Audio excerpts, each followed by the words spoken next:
Ao assumir, a ministra da Secretaria de Direitos Humanos, Maria do Rosário, falou da necessidade de uma comissão da verdade para pôr luz no período do governo militar. O novo ministro-chefe do Gabinete de Segurança Institucional, general José Elito Carvalho Siqueira, disse que o Brasil não tem que se envergonhar de seu passado e teria recebido uma repreensão da presidente. O Espaço Aberto vai discutir esse assunto com o deputado Jair Bolsonaro, PP, Rio de Janeiro, ex-militar, ex-oficial das Forças do Exército. Ele está nos nossos estúdios no Rio de Janeiro. Deputado Bolsonaro, o doutor Mohamed fala em sem caráter revanchista. Como é que o senhor vê essa ideia? Parece que o senhor acha que há uma revanche nessa comissão, né? Não há a menor dúvida, Alexandre. Agora há pouco tu acabou de falar, Fidel Castro enviava dinheiro ao Brasil para financiar o quê? Uma democracia? E já começa com uma piada. Quem acha que Fidel Castro queria impor uma democracia e derrubar um possível regime ditatorial em nosso país. Gostaríamos que isso tivesse que se apurar, que fosse apurado também na Comissão da Verdade. E, Alexandre, os integrantes da comissão, 7 indicados pela Presidente da República, é uma comissão completamente parcial. E digo mais, por que não colocar aqui na comissão integrantes do Clube da Aeronáutica, do Clube Militar e do Clube Naval? Por que esse temor? Nós temos militares que conversam comigo que querem colaborar com a verdade e não com essa farsa que está aqui. E não é apenas esse artigo. Eles querem apurar aqui crimes aqui, como por exemplo, tortura, mortes, desaparecimentos forçados e ocultação de cadáveres. Não querem apurar justiçamentos, como eles justiçaram vários no Araguaia e aqui na área urbana também. Não querem apurar sequestro de avião, sequestro de autoridades internacionais, execuções, como do capitão Chandler, como do marinheiro inglês também, execução, depois de Bárbara, tortura, do tenente Alberto Mendes Júnior no Vale do Ribeira. Não querem apurar carros-bomba. Olha, essas são as armas para se impor uma democracia em um país qualquer. E os grupos revolucionários da época, os seus integrantes faziam curso em Cuba. A própria família Grabois, né, o garoto de 17 anos que desapareceu no Araguaia, antes de ir para o Araguaia, o pai mandou o garoto fazer um curso em Cuba, em 70. Curso do quê em Cuba? De direitos humanos? De boas maneiras? De ética? É curso de guerrilha. Curso com aqueles que desceram de Sierra Maestra e ao tomar o poder em Cuba, né, em nome da democracia, sempre assim, botaram milhares no paredão. Então, com esse espírito desta comissão, não é possível chegarmos a lugar nenhum. E tem ainda, o Alexandre, um ponto mais grave. Como está no projeto do Executivo aqui, a comissão dita da verdade tem o poder de veto, ou seja, as informações prestadas, né, terão seu caráter sigiloso mantido.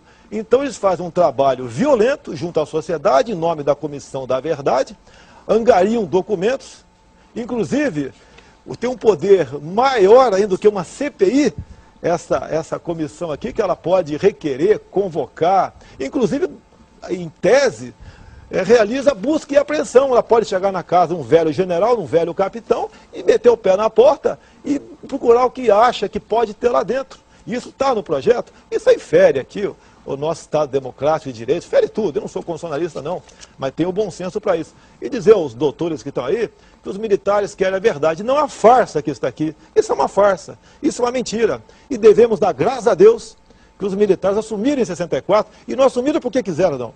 Eles foram impulsionados. Se vocês forem às bibliotecas, na Câmara dos Deputados, são excelente, eu posso até entender que o do povo não tem acesso a tudo isso. Mas os senhores dois estudados têm biblioteca excelente. Toda a mídia impulsionou o militar para assumir o governo. A Igreja Católica, as mulheres em passeata nas ruas, né, os empresários, os agricultores, porque nós estávamos partindo, né, a passos largos para uma ditadura do proletariado. Os militares conseguiram botar um ponto final nisso aí. Aniquilaram a guerrilha do Araguaia. Se não tivéssemos feito aquilo naquele momento, no mínimo hoje nós teremos uma FARC no coração do nosso país. O Brasil deve muito aos militares. E ao nos chamar de torturadores, pelo amor de Deus, volte um pouquinho mais atrás no tempo. Vão à história da Segunda Guerra Mundial. o valente e bravo soldado alemão, não podemos discutir isso daí, preferia se entregar ao soldado brasileiro, porque era tratado com dignidade. Ou seja, nós tratávamos até os temíveis alemães com dignidade. E nesse governo nosso, nós assumimos, fomos impulsionados a isso e entregamos. Não se tem notícia em país no mundo qualquer que um Estado, que um regime forte entregou para a democracia, né, anistiou a todos, inclusive muitos que eles não queriam anistiar, o militar foi além do que era proposto pelo Congresso naquele momento e trouxe todos para cá. E agora vocês partem para um revanchismo barato. Nós não podemos admitir isso aí. Isso é uma farsa. Se não tem medo da verdade, vamos botar os integrantes nossos na comissão, abrir tudo que chega lá ao público, tudo. E eu até me comprometo, tem muitos colegas meus, mais antigos, da loja, que querem colaborar, mas não com essa farsa que está aqui. Certa vez eu perguntei a Brizola sobre o recebimento de dinheiro cubano, que teria sido desviado por ele me respondeu assim, mas companheiro, o que é anistia se não esquecimento? Se essa comissão tivesse os dois lados, o senhor concordaria com ela? Resgate da verdade com representantes dos dois lados. Sim, eu e os representantes, os presidentes de clubes militares, nós colaboraríamos, inclusive. Tem muito caso que não está esclarecido. Você pode ver, não vamos nem passar para hoje em dia. Você pode ver 2 pesos e 2 medidas. Na comissão aqui, os integrantes têm que estar comprometidos com a democracia e com os direitos humanos. E este governo tudo fez para encobrir o caso Celso Daniel, que ele foi, mais do que claro, que ele foi sequestrado, torturado barbaramente para revelar dossiês, e depois foi executado. E depois o advogado Grignal esteve na região de Santo André para transformar aquilo em um crime comum. Então eles não querem a verdade. Dizer também ao professor que ele está equivocado. As Forças Armadas não estão resgatando credibilidade nenhuma. Em qualquer momento da história do Brasil, as Forças Armadas sempre estiveram nos primeiros lugares no tocante ao respeito e admiração do cidadão. Inclusive o presidente Médici, quando ia ao Maracanã, ele era aplaudido.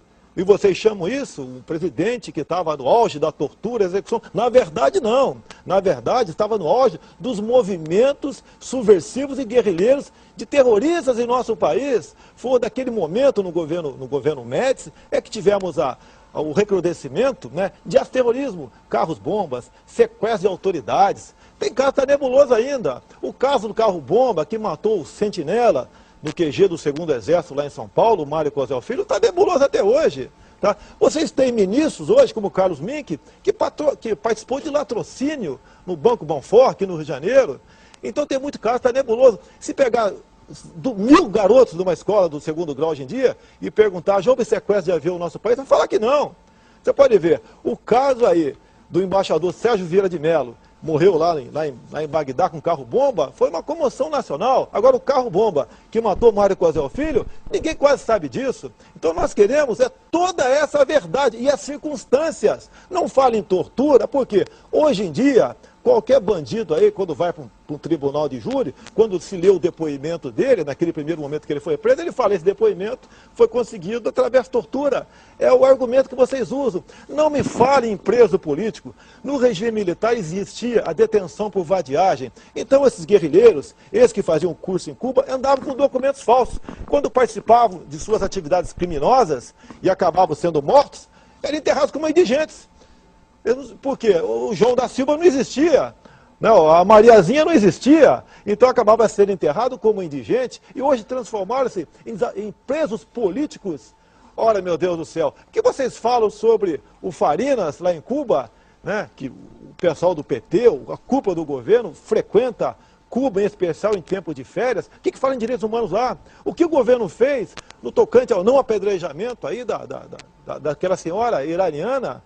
Poxa, pelo amor de Deus, então nós queremos, a verdade, o Alexandre Garcia, não tem, a verdade está para nós como a fé para o cristão. Nós queremos a verdade, mas não com uma comissão hipócrita como essa aqui, defendido por gente que a gente vê claramente, até o doutor Vadir Damu tem um espaço muito grande no jornal aqui do Rio de Janeiro, tá? Que o tempo todo ataca os militares, fala em estupro, em empalamento e outras barbaridades, sem prova de absolutamente nada, tentando se cacifar, quem sabe, né? Eu não quero fazer o mau juízo dele, mas para ir para ser indicado por um superior o Supremo Tribunal Federal, um outro órgão qualquer, ou fazer parte do Ministério da Justiça. Eu quero até entender que não seja para isso, mas o ódio dele para com os militares é muito grande. E que país é esse? Que país é esse que trata as Forças Armadas dessa maneira? Falar em minoria, isso não procede. Eu recebi uma sugestão de uma professora universitária, sugerindo que fosse uma comissão acadêmica e não uma comissão política a fazer esse tipo de resgate da memória.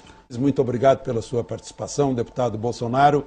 E o Espaço Aberto volta na próxima semana com outro tema de interesse nacional.